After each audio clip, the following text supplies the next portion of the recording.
From all that's near the court, from all that's great within the compass of the city walls, we now have brought our... Hold up, peacekeeping boy.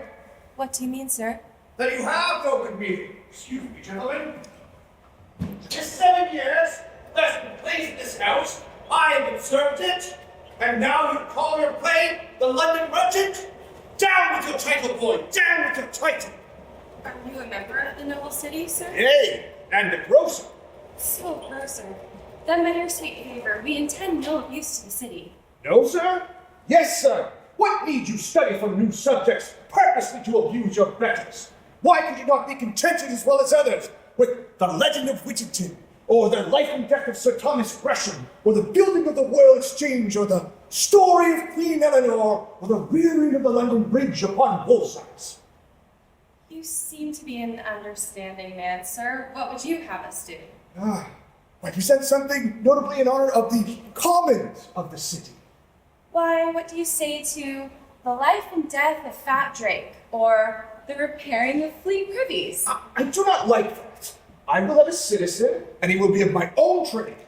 Oh, you should have told us your mind a month since. Our play is ready to begin now. 'Tis all one for that. I will have a grocer, and he will do admirable things. What will you have him do? Mary, I'll have him, Husband!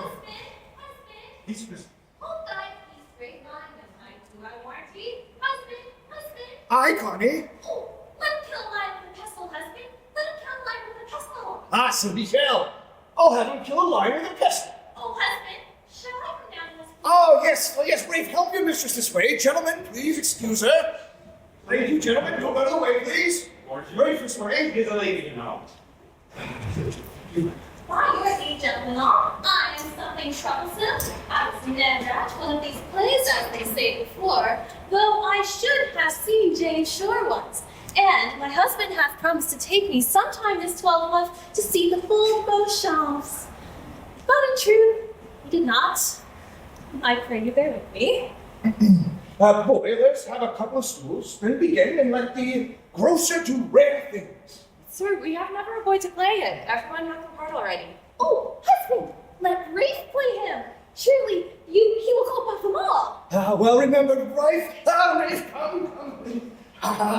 Let me tell you, let them. Just lend him a suit of apparel and necessities, and by God, if any of them all blow wind in the tail on him, I'll be hanged. Oh, prithee, give on a suit of apparel. What my husband says is true. He had that before at our house, and all the neighbors cry out on him. They will fetch you up with encouraging part in the garret, so that we will all as feared, we will quake again. And if our children do be so unruly, do but cry, Rafe comes! Rafe comes! They'll be as silent as lambs. Hold up thy head, Rafe. Show the gentleman what thou canst do.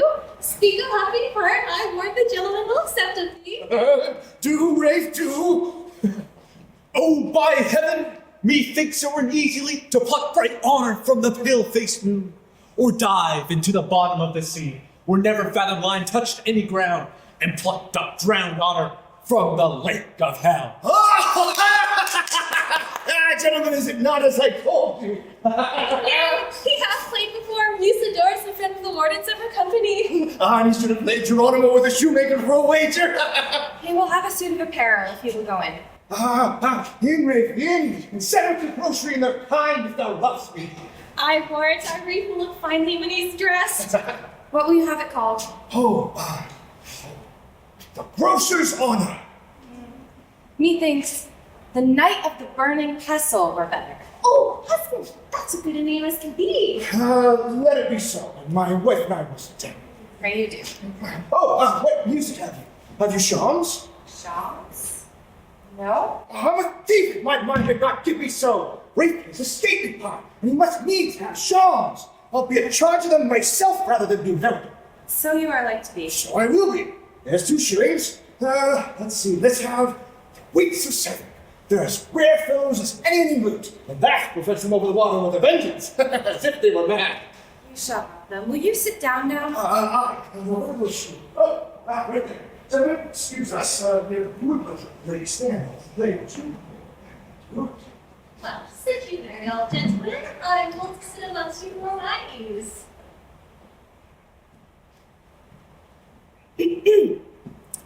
From all that's near the court, from all that's great within the compass of the city walls, we now have brought our scene. Fly far from hence all private taxes, immodest phrases, whate'er may but show like vicious. For wicked mirth never true pleasure brings, but honest minds are pleased with honest things. Thus much for that we do, but for Rafe's part, you must answer for yourself. Take you no careful, Rafe. He'll discharge himself, I warrant thee. Faith, I give my word for Rafe. Sirrah, I'll have you know the more my purpose, and whom my charitable love redeemed, even from fall of fortune, gave thee heat and growth to be what thou now art. New cast thee, adding the trust of all I have at home, in foreign staples, or upon the sea. To thy direction, tie the good opinion of myself and friends to thy endeavors, and so fair were thy beginnings. And yet, as I remember, thou never hadst charged to love thy master's daughter, and even when I found a wealthy husband for her, I take it, sir, you had not. But, however, I will break the neck of that commission, and have you know you are but a merchant's factor. Sir, I do liberally confess I am yours, bound by both love and duty to your service, in which my labor hath been on that bond. I have not bound to lavish your honor. I have not tried to disturb your honor, nor have I given a pension to my blood, or lavishly in plate consumed your stock, fees, and the miseries that you attend them.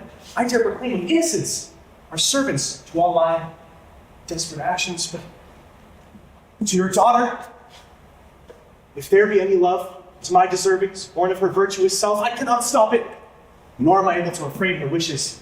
She's private to herself, and best of knowledge whom she'll be so happy as to sigh for her. Besides, I cannot think you need to match her onto a fellow of so lame a presence. Well, sir, I can tell you wisdom how all this shall be resolved. Your care becomes me. And thus it must be, sir. I hereby discharge you my house and liberty. Take your leave. And when I want a son, I'll send for you. These be the fair rewards of them that love? Oh, you, who live in freedom, never prove to travail a mind led by desire. Oh, why, how now, friend? Struck by my father's thunder? Struck and struck dead. Unless the remedy be full of speed and virtue, I am now what I expected long, no more your father's. But mine. But yours, and yours alone I am. That's all I have to keep me from the statute. You dare be constant still? Oh, fear me not. In this I dare be but better than a woman, nor shall his angers nor his offers move me where they both equal to a prince's power. You know my rival. Yes, and love him dearly, even as I love in ague or foul weather. I prithee, Jasper, fear him not. Oh, no, I do not mean to do him so much kindness. But to our own devices. You know the plot we both agreed on. Yes, and will perform my part exactly. Good, I desire no more. Farewell. Take my heart, 'tis yours. I take it. He must do miracles, make me forsake it. Fire upon them, the little infidels! What's the matter here now? I'll be hanged for a halfpenny if there be not some abomination neighboring in this play. Well, I don't know to it. Rafe must come. And if there be any tricks of ruin, Let him brew me too, husband, if God's name. We will find all out, I warranty. And they were older than they are. Oh, I'm ready for you. Is Rafe ready? You will be presently. Oh, well, make my nomination come to him, and until I'll carry him this stitch of licorice. Let me see her. Ah, here you are. Now, bid him by it, please. Tell him his mistress sent it. It will open the pipes the better then. Any other? Counselor, she is yours. On my faith, she is yours. You have my hand. For other idlets between you and her, thus with the wind, they are scattered and no more. My wanton prentice, who like a bladder blew himself out with love, I've sent out to discover new masters yet unknown. I thank you, sir. Indeed, I thank you, sir. And ere stir, it shall be known, however you do deem, I am of gentle blood and gentle seed. Oh, sir, I know, sir. Sir, my friend, although as writers say all things have end, and that which we call a pudding hath is two, oh, let it not come strange, I pray to you. And in this bloody simile I put my love, more endless than frail things or gut. Husband, tell me one thing, but tell me truly. Well, sir, Wait, did you tell the question my husband? what is it, Connie? Oh, Sarah, hast thou ever seen such a pretty child? I warn thee how it looks, how it speaks, how it turns at the head. My brother, with your finger, were you ever put master of Connie, I prithee thee, contain thyself. The childer's prettier childer, but when Rafe comes, lad. I, when Rafe comes, Connie, well, you may proceed. well, sir, you have my love, and I hope assured of my consent. Get with my daughters and wed her when you please. You must be bold and clap close like Dicker. Come, I know you have language enough to win a wench. Ah, worse than tyrant. Was a little stricter in his days, I warned him. I take your gentle offer, and with all, yield love again for love reciprocal. What, Luce? Within there? Called you, sir? I did. Give entertainment to this gentleman. See not before word. To her, sir, now. Come on. My presence will be but an eyesore for you. Sweet Mistress Luce, how do you do? Are you well? Give me your hand and I pray you tell. How doth your sister and your little brother, and whether you love me or any other? Sir, these are all quickly answered. So they are. We're women are not cruel. But how far is it now distant from this place that we are in, unto that blessed place your fathers born? What makes you think of that, sir? Even that place. For stealing rabbits will have in that place. God, Cupid, or the keeper, I know not whether, unto my constant charges about me hither. And thus began. What? The king, sir? The Lando king, or anything that tended to the same, be evermore remembered, thou fair pillar, for whom I sat me down and brake my tiller. This, my gentleman, I warrant you. What will you do so much for me, George? Beshrew me, sir, I am sorry for your loss, but as the proverb says, I cannot cry. I would that you had not seen me. So had I, unless you had more law to do me good. I cannot this strange passion be withstood. Send for a constable and raise him to hell. Oh no, my valiant love will batter down millions of constables and put to fight even the great watch who waits summer's day and night. Beshrew me, sir, 'twere good I yielded them. Weak women cannot hope where valiant men hold no resistance. You said I'm full of pity, though I say it, and thus can pull it of my pocket. A pair of gloves. Look, Lucy, look. They're the dog's tooth, nor the doves are so white as these, and sweet as they may be, and ripped about with silk, as you may see. If you desire the price, shoot from your eye a beam upon that place. You shall espy F.S., which is to say, sweet honey. They cost me 3 and 2 pence, or no money. Why, sir, I take them kindly, and I thank you. What would you more? Nothing. Why then, farewell. Oh, nor so, for lady, before we part, I must tell them how we met together. God grant me time and patience and fair weather. Now speak and declare your mind in terms so brief. I shall, then first and foremost, for relief, I call to you that if you can afford it, I care not at what price, for on my word it shall be repaid, though it hath cost me more than I'll speak of now, for love hath tossed me in furious blanket like a tennis ball, and now I rise aloft, and now I fall. Oh, alas, good gentleman, alas, the day. Yes, it was. And so I say, thus I do continue without rest. I the morning a man, I the night a beast, roaring and bellowing with my own disquiet, that much I fear forsaking of my diet, shall bring me presently to that quandary. I shall bid all adieu. Now, by St. Mary, that were great pity. Then ease me, last and loose, and pity show me. Sir, you know my will is nothing worth without my father's grant. Get his consent, and then you may with assurance try me. The worshipful your sire will not deny me. For I have asked him, and he has replied, sweet Master Humphrey, loose shall be thy right. Sweet Master Humphrey, that I am content. And so am I in truth. And yet, Take me with you. There is another clause must be annexed, and this is it. I swore and will perform it that no man shall ever join me as his wife, but he that stole me hence. If you dare venture, then I am yours, and if not, then farewell forever. Stay near stay. I have a double galley-colored bay, spread by his father from barbarian kind, another for myself, though somewhat blind, yet true as trusty true. I am satisfied, and so I give thee my hand. Our course must lie through Gulf Forest, where I have a friend who will entertain us. So I bid you farewell for now, Master Humphrey, and think upon your business. Although I die, I am prepared to venture life and limb, for one so young, so kind, so fair, so trim.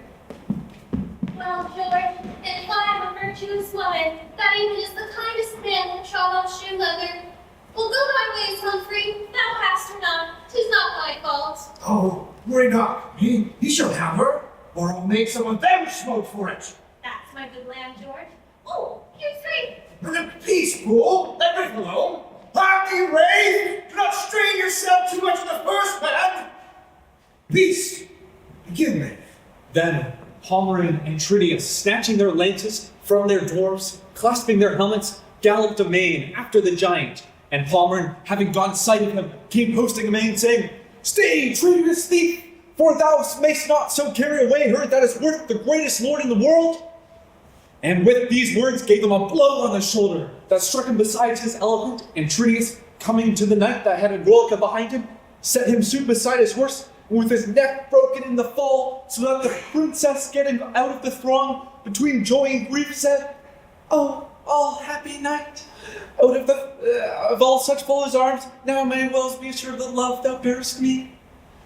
I wonder why the king's not raised an army of 14 or 1,500,000 men, as big as the army that the Prince of Portugal brought against Rossiclear, and destroy these giants. If they do much hurt to wandering damsels that go in the quest of their knights.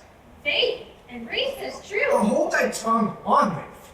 And certainly, those knights are much to be commended who, neglecting their possessions, wander with squire and dwarf through deserts to relieve poor ladies. They are indeed, Rafe. That they are. Let them see what they will. They are indeed. But there are no such courteous and very well-spoken knights in this age. They will call one the son of a whore that Palmerin of England would have called fair sir, and one that Rossiclear would have called right beauteous damsel, they will call damn bitch. In faith will they. They have called me so 100 times. But what brave spirit could be content to sit in his shop with a flappet of wood and blue apron set before him, selling Mithridatum and dragon's water to visited houses? That might pursue feats of arms and through his heroic prowess? Oh, well said, Rafe. More of those words, Rafe. Indeed, they go finely by my troth. Then why shall I not then pursue this course, both for the credit of myself and our company? For amongst all the worthy books of achievements, I do not call to mind one that read of a grocer's errand. I will be that said knight. Well, have you heard of any that have wandered without a squire and dwarf? My elder apprentice Tim shall be my trusty squire, and little George my dwarf.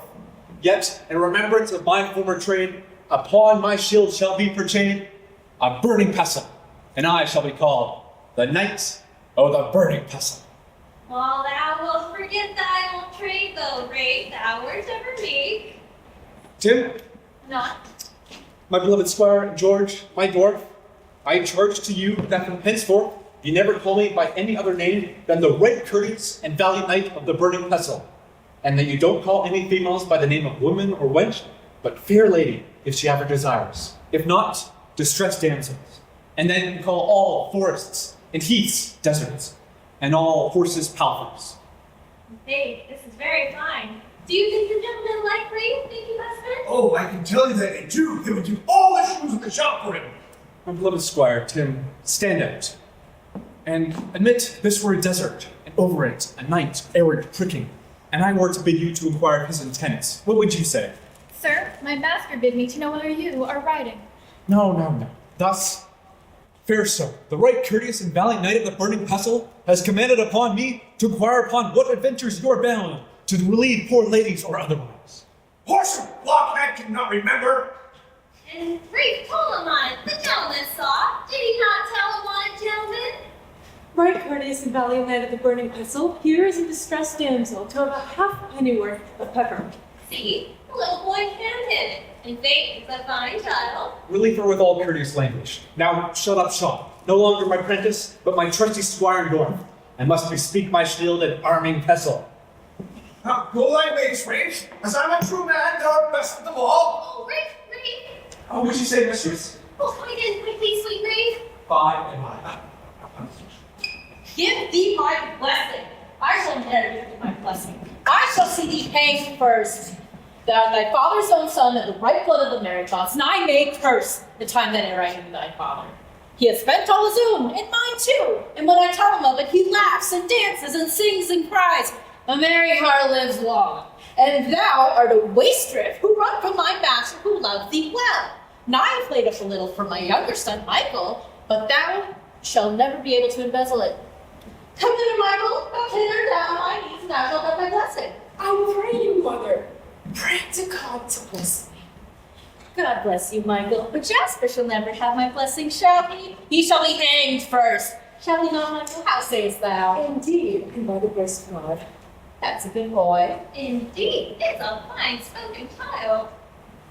Mother, though you forget a parent's love, I must maintain the duty of a child. I ran not from my master, nor returned to have her stock maintain my idleness. Ungracious child, hark how he talks lodging with his mother. Thou best tell where she lies. Do tell where she lies. If he were my son, well, I would hang him up by his heels and then flay him and then salt him, the horse and cul-de-sac. My coming only is to beg your love, which I must ever, though I never gain it. And howsoever ye forsake me, know there is but no drop of blood in these veins, that I remember well it was you that brought me forth. But I would be glad for you to rip them all again and let it out. I have sorrow enough for thee, God knows. I'll hamper thee well enough. Get thee in thy backbone. Get thee in and learn thy brother Michael. Nose, jolly red nose, who gave me this jolly red nose? Hark, my husband, singing and pointing, and I'm fain to carving pear, and not too little enough.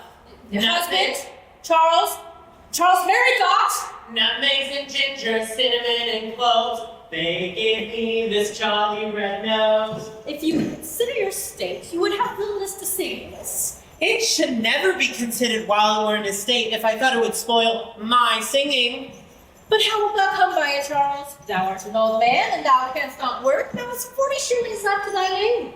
Thou eatest good meat, drinkest good drink, and laughest. And will do. But how wilt thou do, Charles? Why, how I've come to it hitherto these 40 years. I only came into my dining room at 11 and 6 o'clock, where I found excellent meat on the table. My suit was never worn out, but the next morning the tailor came and brought me a new one, as it should be. Use makes perfectness, and if all else fails, I'll laugh myself to death.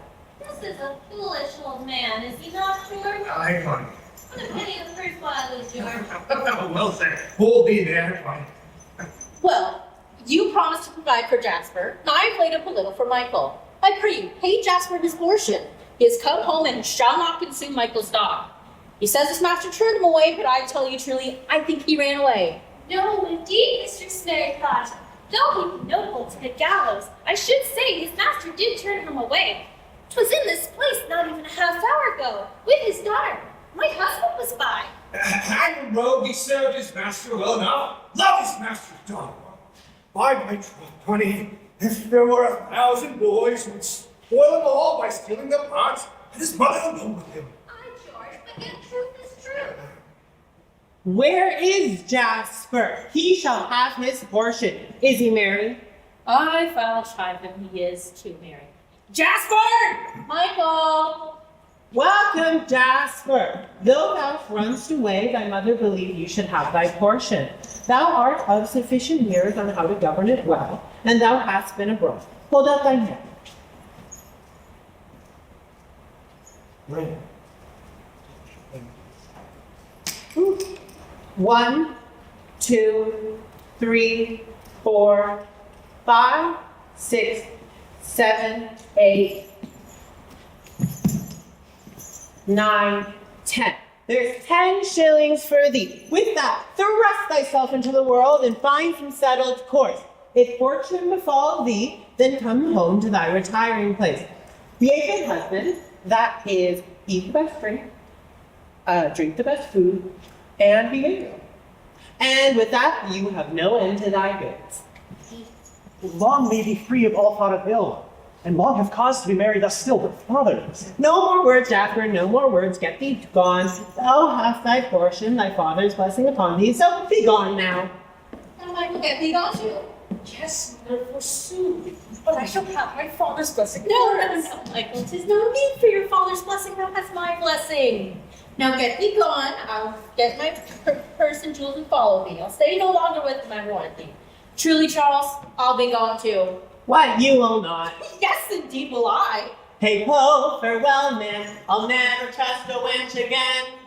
If I can. You shall not think to spend what I have been scraping up for Michael when all your own is gone. What, woman? I expect it not. All I have to do in this world is be married, which I shall, and if the ground be not taken from me, and if it be, if ground and seas from me are reft, the skies aloft for me are left.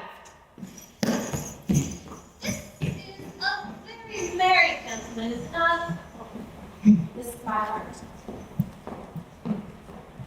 Come again, sweet love doth now invite thy graces that refrain to do me due delight, to see, to hear, to touch, to kiss, to die with thee again in sweetest sympathy.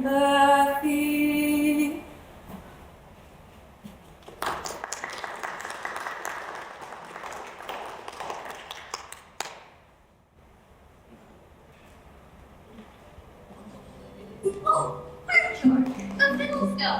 Oh, surely they go quietly by my truck. I guess.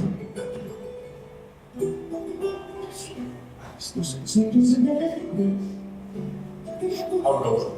Babe, how goes it now, son Humphrey?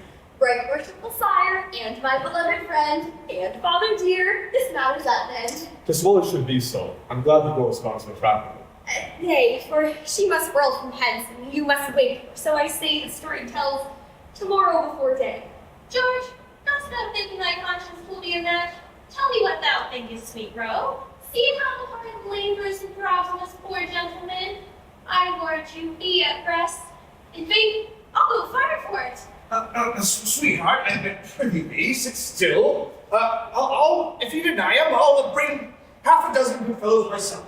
And in the shutting of the evening, knock it up, and there's an end. I'll best thee for that in faith, George. Well, thou wert away in thy old days, but God forgive you, and I do with all my heart.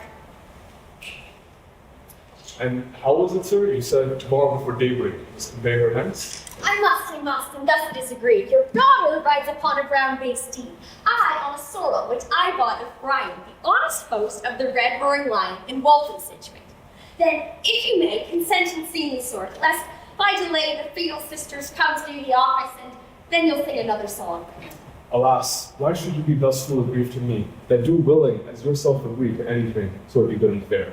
And steal her when you wish, if such a pleasure content you both. I will sleep and never see it. Make your joys more full. Well, God's blessings on thy sweet lips, old man. Thou art loath for true hearts, I see. Well, a hazard, George, and I'm glad on it. Humphrey, you may go your ways now. Well, though you are a fine man, I believe thou shouldn't have a fellow in London, or the suburbs too, I should say. Why dost thou not rejoice with me, George? If I could but see Rafe again, I'd be merry as my host, Rafe. The cause you seem to ask, I thus declare. Help me, O Muses 9. Your daughter sware a foolish oath. The more it was the pity, yet none but myself within this city should be so bold to say it so. It be a bold defiance shall meet him worthy of the noble science. And yet she sware, and yet... What did she swear? Truly I cannot say, unless it were for her own ease, for sometimes an oath being sworn thereafter is like cordial broth. And this it was she swore, never to marry, but such a one whose mighty arm might carry, as meaning me, for I am such a one, her bodily away through stick and stone, till both of us arrive at her request, some 10 miles off in the wild Waltham forest. Well, sir, if that be all, you need not fear anything now in your life. Proceed. I will neither follow nor repent the deed. Good night, and 20 good nights more, and 20 more good nights, that makes 60.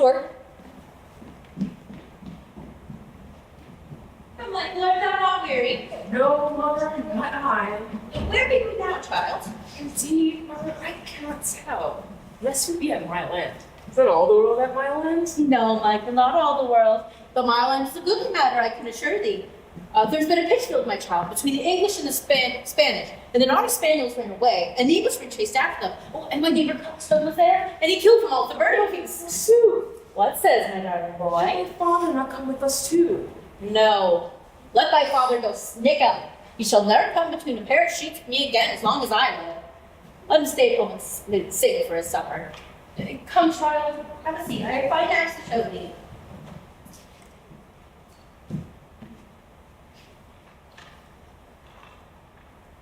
We have a ring, a necklace, a brooch, 2 rings more, and gold by thine. Shall I have all this, mother? I, Michael, thou shalt have all. Oh, how late is this wench? I cannot tell. I would have Frank again. I will see no more else indeed, Law. Honey, call you. Oh, Frank!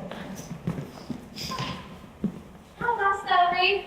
Well, you are very welcome here. I'm sure the gentlemen will accept of thee. Now, speak your part with audacity. They will enjoy.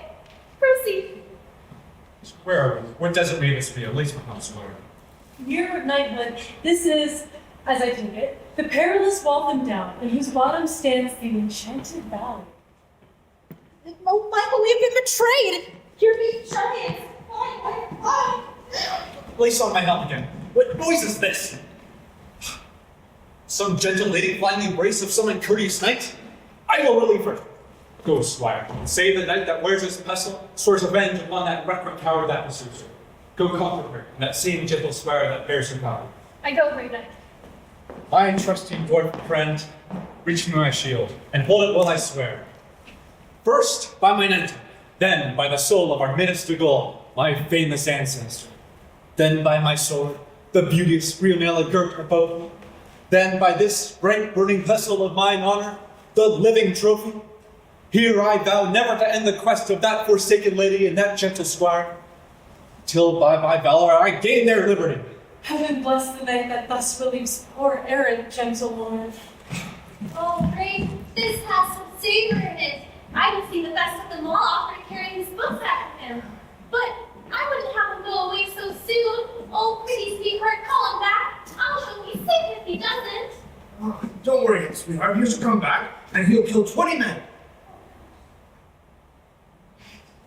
Oh, Fortune, if thou beest not only ill, show me thy better face, and bring about thy desperate wheel, so that I may climb at length and stand. This be our place of meeting, if love have any constancy. Oh, age, where only wealthy men are counted happy. How may I please thee? How deserve thy smiles, for I am only rich in misery. My father's blessing, and this little coin is my inheritance, a strong revenue. From the earth thou art, and to the earth I give thee. Go, grow and multiply, whilst fresher air breeds me a fresher fortune. Whoa. How illusion? What hath the devil coined himself before me? 'Tis metal good. It rings well too. I am taking, and waking too, I know. Thou his dear blessing upon his heart that left it here. 'Tis mine. These pearls, I take it, were not left for swine. I do not like how this unthrifty youth should go and embezzle the money away. That poor gentlewoman, his mother should have a heavy heart for it, God knows. I am reason good, sweetheart. Mary, let him go. I shall tell Ray to tell in his ear that'll fetch up a line if he be above ground. And if he be any of... Oh my goodness, look, it's me!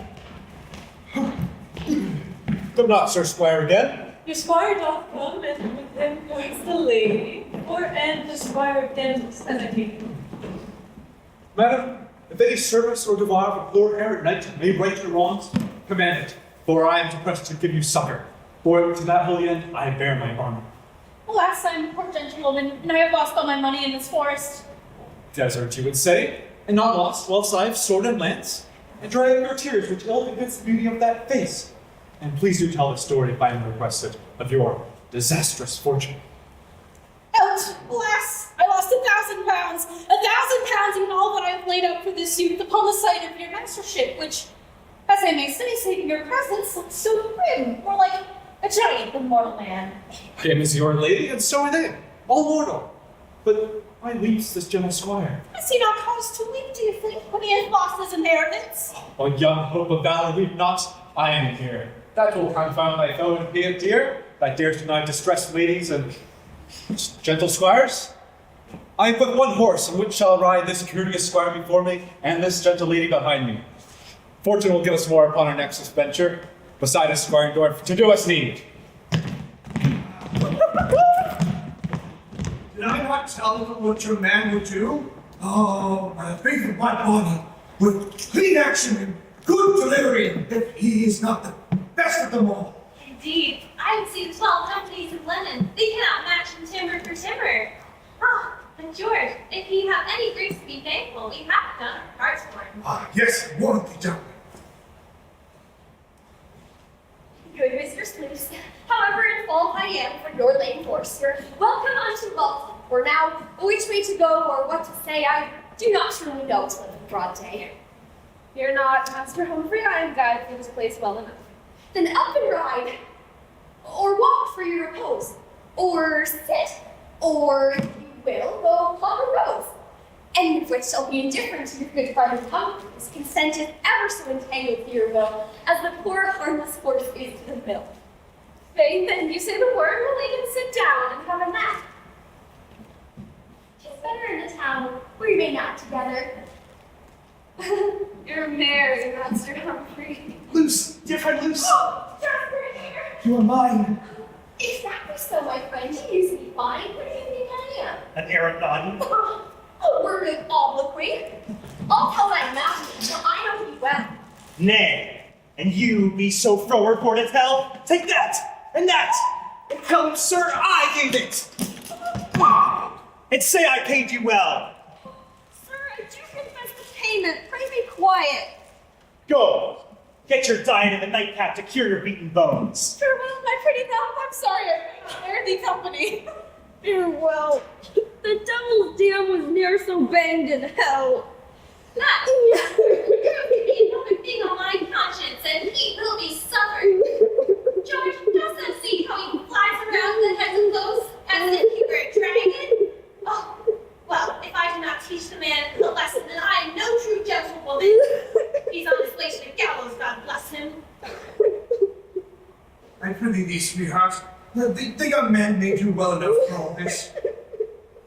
Oh, Master Humphrey, has he hurt you? Oh, my dear. Here, beshrew his fingers for it. Now, here's some green ginger for thee. Here you are. Now beshrew my heart, but it has a head as big as a peppermill. Well, how big it? Okay. George, take a piece on him. Take a piece on him. Now, you speak like a foolish woman. I'll just have Rafe come out and switch him up well favorably. Sirrah, boy, come here! I'll have Rafe come out and fight with Jackson. Sir, you must pardon us. The plot of our play lies contrary, and it will hazard the spoiling of our play. Plant me no price. I'll have him fight Jasper now, or I'll make your house too hot for you else. Aye, he was an unhappy boy. Why, sir, he shall, but if anything fall out of order, the gentleman must pardon us. Go thy ways, goodman boy. I shall have it ready for the fighting now. There's no more, no more. What knight is that, squire? Asking me to keep the bound of the passage bound by love and Lady Fair, or else by pricking. Sir, I am no knight, only a poor gentleman that this very night had stolen from me on yonder green my lovely wife, and suffered to be seen such a greeting that while I live I shall think of this meeting. Aye, and he beat them well. No more, wife, no more. Where is this caitiff wretch hath done this deed? Lady, your pardon that I may proceed upon the quest of this injurious knight, and you, fair squire, for repute me not the worse for leaving you the great venture of the purse and the rich casket until some better leisure. Here comes the broker, how purloined my treasure. Go, squire, and tell him I am here, errant knight in arms, to brave, deliver that fair lady to her own knight's arms. If you deny, bid him take choice of ground. From the night that bears burning pestle, I defy thee, unless thou make fair restitution of that bright lady. Tell the knight that sent thee, he's an ass, and that I will keep the wench and not his headpiece. Knight, thou art but dead if thou not recall thy courteous terms. Praise Caitlin, praise paid soundly. Come, knight, I'm ready for you. Now, your pestle. And with that, he stood upright in his ropes, and the knight of the calf seemed such that he first took his horse and down he fell, and then, leaping upon him, he forsook his headpiece. No,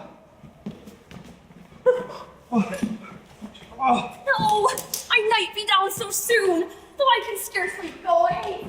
Run, oh, run, Ray, run for my life, boy. Jasper comes. Come loose, we must have other arms for you. Both Humphrey and Golden Pestle, adieu. Where the devil God bless us is in this spring all. George, hast thou ever seen such a fire drink? Oh, if there be any law in London, I'll make them smart for it. No, wife. I have discovered the matter. Jasper is enchanted. As sure as we are here, he is enchanted. No more stood where his hands than I could in the Lord Mayor's. I'll have a ring to discover all enchantments. So be your vexed, for it shall be so. Oh, Rafe, how dost thou, Rafe? Art thou not cruelly hurt? How those foul Londonies leap unmercifully on me. Here's some sugar candy for thee. There you are. Now, thou shalt have another bout with him. Sideways. Brave could not make a puppy of him at fancy school, and drive him up and down the school. Those American mission. Master Knight of the Burning Pestle, I am weary. Indeed, oh mother, I'm very hungry. Take comfort, gentle dame, and you, gentle squire, for in this desert there needs must be placed many strong castles held by courteous knights. Till I bring one to you one of those, I swear never to leave you. Well said, Rafe. George, Rafe was ever comfortable, was he not? Yes, miss. He was so comfortable to me when we had lost our child. You remember how it was, how it strayed alone almost to Puddle Wharf. And there, all the cries were around for it, and it drowned. Oh, but for a scholar, Rafe was the most comfortable thing to me then. Peace, mistress, he said. I'll get thee another as good. Did he not, sweetheart? Did he not say so? Indeed, he did, darling. I would have bought a cottage and a pot of drink, squire, and we're going to bed. Why, you're at Walthamstown End, and that is a ballad. Knock at the squire at my gates. The stately lands. Who's there? You're welcome, gentlemen. Will you see a room? Right, courteous knight and valiant of the Burning Pestle, here is Squire Tufstero. And please you see a chamber, you're very welcome.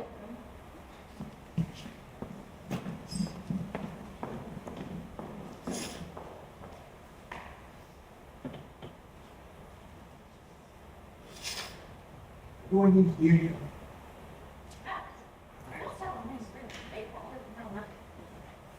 Terribly large one, I guess, phones, right?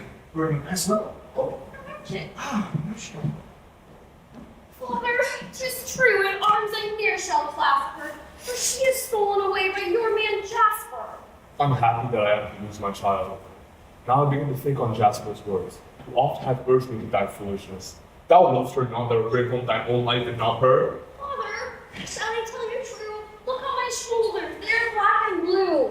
Whilst to and fro fair Luce and I were winding, he came and feasted me with a hedge binding. Very well. Get men and horses ready. You will be there within the hour. You remember the place again? I know the place where he my loins did swaddle. I'll get 6 horses and to each a saddle. In the meantime, I will speak to Jasper's father. George, what wilt thou lay with me? Thou master Humphrey is not mistress Luce yet. What wilt thou lay with me, George? Nay, Connie, Jasper is at Puckeridge with her by this. Nay, you forget, Mistress Luce's feet are tender, and besides, it is dark out, and I'm not sure how they can get out of long forest yet. Well, nay, Connie, what wilt thou lay with me that Rafe has her not yet? I will not lay against Rafe, because I have not spoken with him. Oh, there's the Mary McDonald again. When it was close at dark midnight and all were fast asleep, in came Margaret's grimly ghost that stood at William's feet. I have money and meat and drink from now till tomorrow at noon. Why should I be sad? I think I have 3 jovial spirits within me. 3 merry men, 3 merry men. To what end should any man be sad in this world? The more I laugh, the more I may. George, what dost thou think of this man? Is he not a merry old gentleman? Well, thou wert frowning little thing in the country when thou art mad. Should you are merry? Peace, Connie. Eating thyself. As you came from Walsingham, from that holy land, passed you by, my true love, by the way you came. Oh, Master Mary thought, my daughter is gone. This mirth becomes naught, my daughter is gone. Your daughter? What care I about your daughter? She may come or go or tarry. Mock on my misery. It is your son, whom I made my own when all had forsaken him, that hath stolen my only joy, my child, away. He set her on a milk-white steed, and he sat upon the gray, and he never turned his face again, and she bore her quite away. Unworthy of the kindness I have shown to thee and thine. Too late I will perceive, thou art consenting to the loss of my daughter. Your daughter? What's the stir with your daughter? You, sir, should be married and sing more. If both my sons were on the gallows, I'd sing, down, down, down they fall, down and rise they never shall. Oh, might I behold her once again, and she once more embrace her aged sire. How scurvily this goes. She cares much for her aged sire, I warn you. She cares much for her daddy, nor she care much for her mommy. For she is the Lord of Low Grace Lassie. For this thy scorn, I'll pursue that son of thine to death. Do. And when you have killed him, give him flowers and no. Give him flowers and no. Give him red, give him green, give him red, give him white, and give him yellow. I will fetch my daughter. I'll hear no more in thy daughter. Spoils of my mirth. I say I will fetch my daughter. Whatever man for a lady's sake, down, down, torment his eye, poor Sir Guy, for Lucy's sake, that lady bright, da-dairy down, da-dairy down. I will be revenged, by heaven.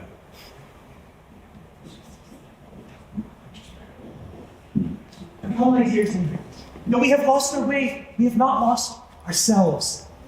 Are you not weary from the night's wandering? Frightened by the terrors that do attend the darkness of this wild and peopled place? No, my best friend, I cannot either fear nor entertain a weary thought whilst you, the end of all my full desires, stand by me. Let them lose hope and live to languish amongst the number of forsaken lovers, and till the long, weary steps and numbered times start at a shadow and shrink up their blood, whilst I, possessed with all content and quiet, thus take my pretty love and embrace him. Ah, you have caught me loose so fast that whilst I live, I shall become your faithful prisoner and wear these chains forever.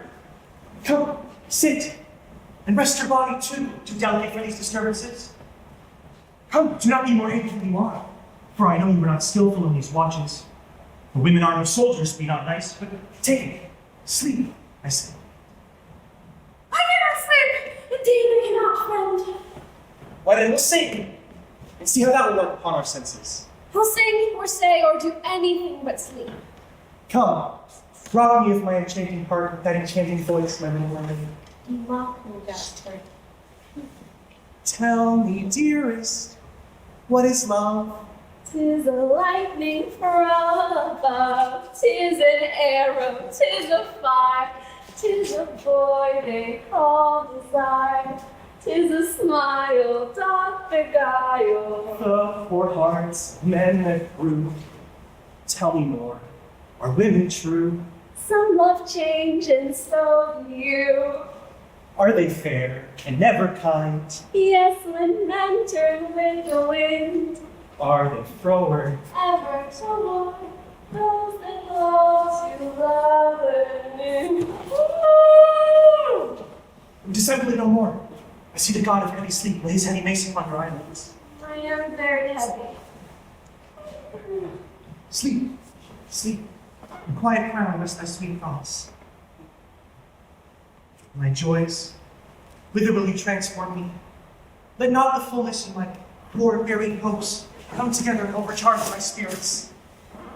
Oh, thou child bred from despair, I dare not entertain thee, having love without the faults of women, and greater in your perfect goods than men. No, to please myself the stronger, though certainly I am certain of her love, I'll try her, so that the world in memory may sing to aftertimes her constancy. Loose, loose, wait. Why do you frighten me, friend, with those distempered looks? What makes your sword drawn in your hand? What defended you? Come, make, Jasper, sleep, thou art wild and watching.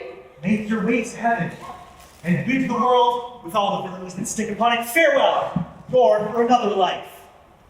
Jasper, how have my tender years committed some evil, especially against the men I love? Must be punished untimely. Foolish girl, couldst thou imagine I could love his daughter, who flung me from my fortune into nothing? Come, by this hand you die.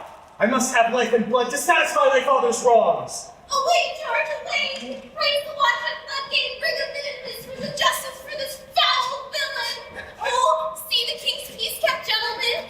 What a farless this is to offer manslaughter from a harmless gentlewoman! Pretty thee, sweetheart.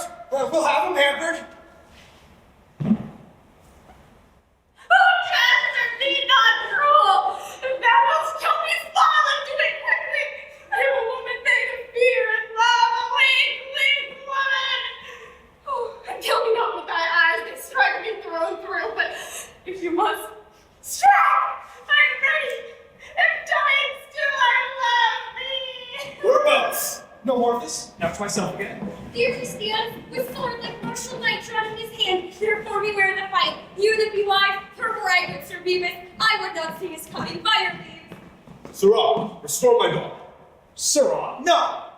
Upon him then. Oh, to him, to him!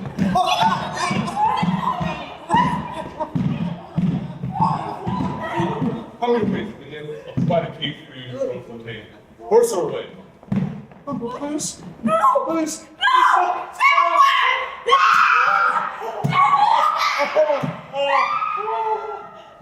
Truly, I'm glad your forces have the day.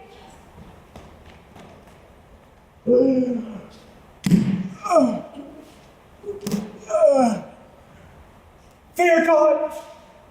And I'm hurt. My love is lost, never to get again. Oh, me, unhappy. Bleed, bleed, and die!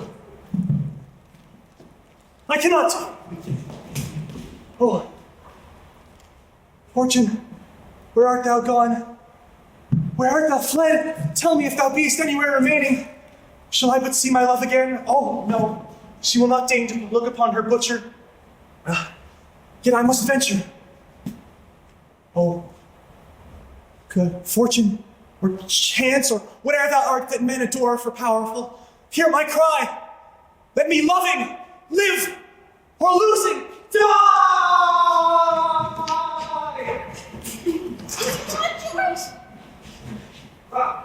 honey. Oh, Mary, let him go. I tremble as they sing as we're desperately. Oh, look upon my favorite shakes. Oh, truly, my body is the worse for it. How can mine arms and ghosts? Show Frankie no more. Oh, my old heart, how quivers. Oh, great. How does hasn't night treated me well? Hast thou slept tonight? Connie, this way, leave Ray alone. Master, the reckoning is not paid. Right, courteous knight, for who the order's sake which thou hast taken hangst out the holy bell, and as I this flaming pestle bear about, we render thanks to your puissant self, for your beauteous lady and your tender squires, for thus refreshing of our wearied limbs, stiffened with hard achievements, wild desert. Thou valiant knight of the Burning Pestle, give ear to me. There are 12 shillings to pay, and as I am a true knight, I shall not pay a penny. George, let's Ray pay this 12 shillings. No, the old knight is just married with Ray. Oh, well, Ray will be this very sweet. Sir Knight, this mirth of yours becomes you well, but to requite you with this little courtesy, if any of your squires will follow arms, he shall receive from my heroic hand a knighthood by the virtue of this pestle. Sir Knight, I thank you for your noble offer. Therefore, gentle knight, 12 shillings you must pay, or I must cap you. What did I tell you? The knight of the bell is in earnest. Now, I will not have Ray go and hold unto him. Go give him his money so he can go sing up. Not that way, no! Hold thy hand, sir, knight Bell! There's your money! Have you anything to say to it now? Cat Wraith! I would have you know, Ray has plenty of friends who not see him capture 10 times so much, and 10 times the end of that. Now, proceed here. Come in. Let us go home to thy father.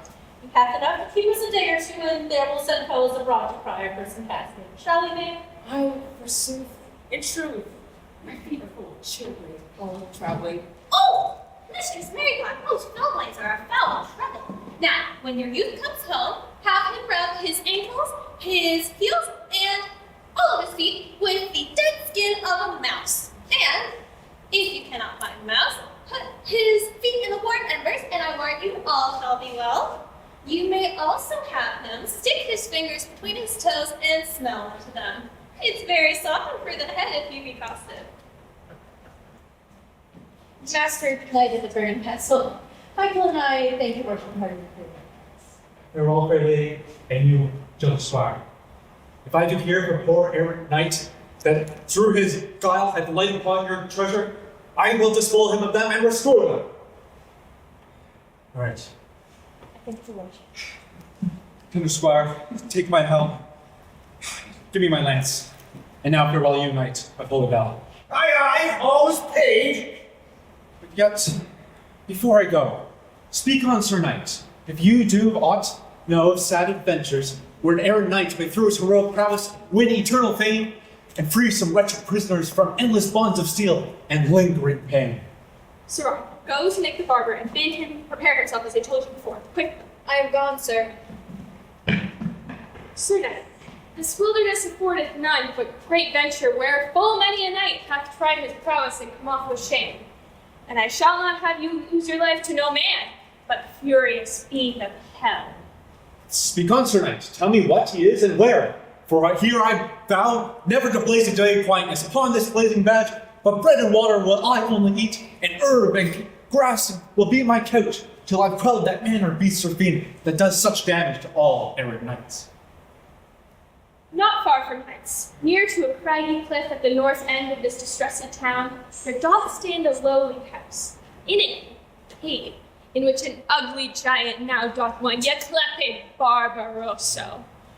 In his hand, he shakes a naked lance of purest steel, and, with his sleeves turned up of the motley garment which he wears, to preserve his clothes from the blood of knights he massacres and ladies gent, without his door doth hang a copper basin on a cricket spear, at which no sooner gentle knight does knock than fierce Barbarosso hears and rushing forth, he brings in errant knight and sits him down on an enchanted chair. Then, with an engine which he hath prepared. With 40 teeth he claws his scorching ground. Next, takes the wing and plants a brazen piece of mighty board under his chin. Then fills the wretch's ears with a hideous noise. Oh, now every night adventurer he doth trim, and no creature dare encounter him. Well, in God's name, I will fight with him. Go, kind sir, but before me to this dismal cave, where this huge Barbarossa dwells, I doubt not but to curb this traitor fool, and send to the devil his guilty soul. Brave Springer Knight, I will perform you thus far your request. I'll take you within sight of this most loathsome place, inhabited by a more loathsome man, but dare not stay, for his main force swoops all he sees away. Come, Squire Dwarf, set on St. George before. Let's go! St. George! George! Resolve! George, dost thou think that will confound the giant? Oh, I will my capture while he does. Oh, but your sister's very thought. But I would have Ray come down the giant first. Oh, Mistress Fairy thought, if it please you to refrain your passion just a little bit until Ray has come down the giant, it would be much bound to you. Go on. Thank you, Mistress Fairy thought. Sir, boy, anyhow, let's have a wraith come out and dispatch this horsing giant. In good faith, sir, we cannot. You'll utterly spoil our play and make it to be hissed, and it costs money. You will not suffer us to wrong of our plot. I pray, gentlemen, rule it. No, have wraith come out and dispatch this, and I'll trouble you no more. Will you give me your hand to that? Give him my hand, George, and I'll kiss him. I warned you that you can explain me. I'll send him to you presently. That child has sweet breath, but in truth, I think he has the worms. Really? Carnus Benedictus, and there's no healing in the world for it.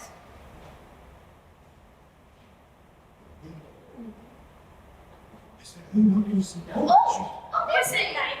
Yonder, his mansion is, lo where the copper basin and piping spear are. Behold, that string upon which hangs many a tooth, drawn from the gentle jaw of wandering night. I dare not stay to sound, for he shall appear. Oh, fate, not heart, Susan, my lady dear, the cobbler's been a milk treat for whose virtuous sake I take these arms. Oh, let the thought that I carry the night through all adventurous deeds, in honor of thy beauteous self. May I destroy this monster Barbarossa. Knock, Squire, upon the basin till it break, with the shrill strokes, or till the giants speak. Oh, George, there's the giant! There's the giant! Right now, for thy life! Was found unknowing with it at the dares so rudely knocked at Barbarossa, where no man comes but leaves his policeman. I, traitor's kingdom, who am sent by fate to punish all the sad ignorance thou hast committed against ladies, gent, and errant knights. Traitor to God and men, prepare thyself, for this is the dismal hour appointed to thee to give strict account of all thy treacherous villainies. Foolhardy nigh, full soon thou shalt abide. This foul reproach they body will they bang, and law upon this street they dish shall hang. Prepare thyself, for death soon thou shalt be. St. George for me! Garment to offer me! What's a web already? Giant's over to the left side! Oh, there you are! No! Oh, Susan, inspire me! Now I'm up again! Get your mother there, boy! Oh, God, first! Presumptuous man, see to what desperate end thy treachery hath brought thee. What captives hold'st thou in thy sable cave? Go free them all thou hast today. Go, Squire Dwarf, and free the wretched prisoners of their bonds.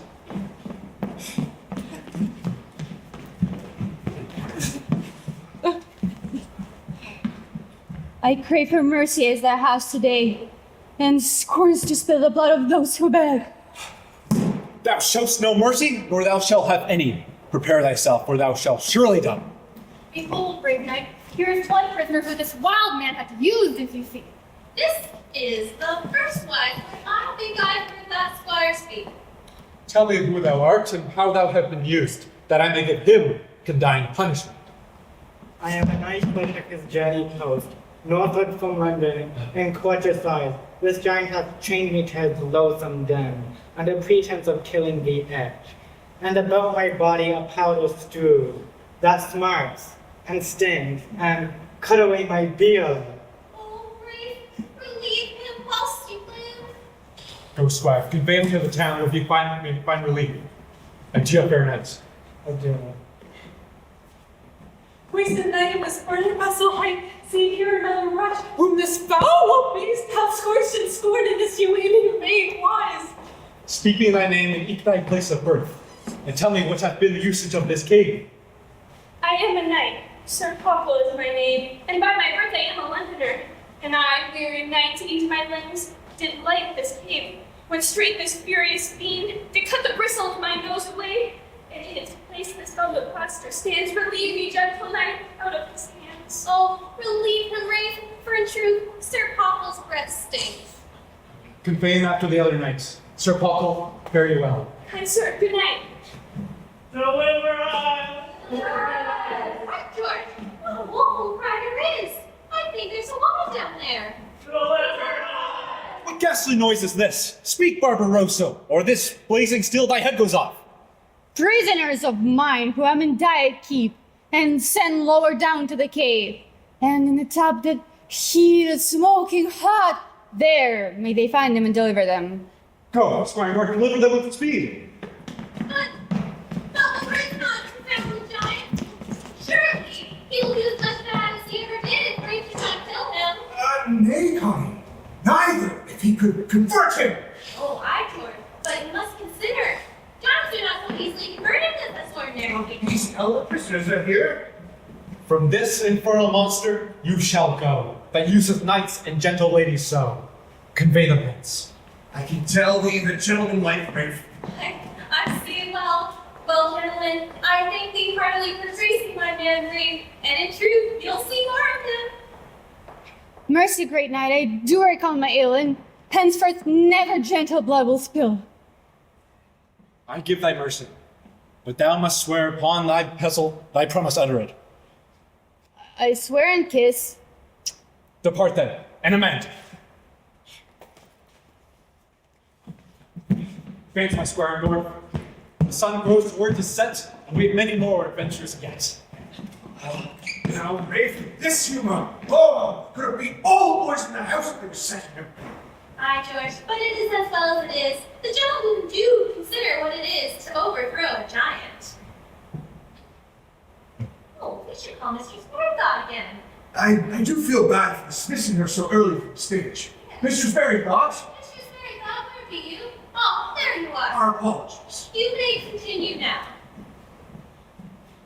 Come, Mick. I'm forced. Be merry, for we are at home now, where I warrant you we shall find the house flung out at the windows. Hark! Hey, dogs! Hey! Just the old world of faith with my husband. Let me in among them, and I'll play them such a lesson they'll have littleness to come scraping hither again. Husband, Charles! Charles Berrythought! Sing and dance and laugh and all laugh again. And then cry, there, boys, there. We shall be married within this hour. Charles, do you not know your own natural wife? I say, open the door and turn out those mangy companions. It's more than time they were fellow and fellow-like with you. Thou art a gentleman, Charles, and an old man, and a father and two. And I myself, though I may say it, niece by my mother's side to a worshipful gentleman, and conductor of His Majesty's services at Chester 3 times, and thou on the 4th. May God bless the man's charge upon his journey. Go from my window, my dear. Go from my window, my dear. The wind and the train will drive you back here again. You cannot be lodging here. Go now, Mistress Berrythought, hark you. You that walk upon who knows where and forsake your husband so, because he sings and dances with never a penny in his purse. What? Should I think myself the worst? No, you think I'll be married. Charles, what are you to laugh to scorn me thus abruptly? Am I not your fellow feeler in miseries, as they say? Am I not your comforter in sickness and health? Have I not brought you children? Do they not look like you? Look upon thine image, hard-hearted man, and yet for all of this, Begone, my judging, my pudging, begone, my love, my dear. The weather is warm, 'twill do thee no harm, thou canst be lodging here. Be merry, boys, some light music and more wine. He cannot be in earnest, can he, George? What if he be, sweetheart? Mary, if he be, I'll be bold to tell him that he's an ignorant old man for using his bedfellow so scurvily. How does he use her, honey? Mary, come up, sir, soft box. Thou shalt take his place then, shall you? Well then, thou art so hot now. Please, Nell, chide not, for I am an honest man, and a true Christian grocer. I do not like his doings. Well, I cry mercy then, George, but you know how we are frail and full of infirmities. Do you hear that, Master Merrythought? May I crave a word with you? Strike up, lads. I should not have thought that a man of your gentlemanly status, therefore doing gentlemanly things, should have such little respect for the weakness of his wife. For in faith, she is your flesh. She is the staff of your age. She is the yoke with whose hunkins you do admire of this transitory world. Nay, she is your own rim, and you I come not hither for thee to preach, I have no pulpit for thee to preach. I would thou had kissed me under the roof, as thou art a lady gay. marry with a vengeance. I am heartily sorry for the poor gentlewoman that is your wife, but if I were thy wife, in faith, revered and faith, Honey, be content. give me such words and I am a gentlewoman. Hang him, hoary rascal! George, get me up here. I am also with fretting. Surely they cut for it. now Charles, you'll open the door, I hope, or I'll fetch all that'll open else. Good woman, I'll give you something if you'll sing. You are no love for me, Margaret, as have no love for you. Come along, boys, along. Charles Spartan, your teeth, sir. Come then, we'll go to Master Betchwell, the merchants. There will entry into letters to the honest host of the Bell of Waltham. He will be placed there as a taxer. Shall that not do well for thee, Meg? Let me alone with that probably old knave, your father. I'll use him in his kind, I warn ye.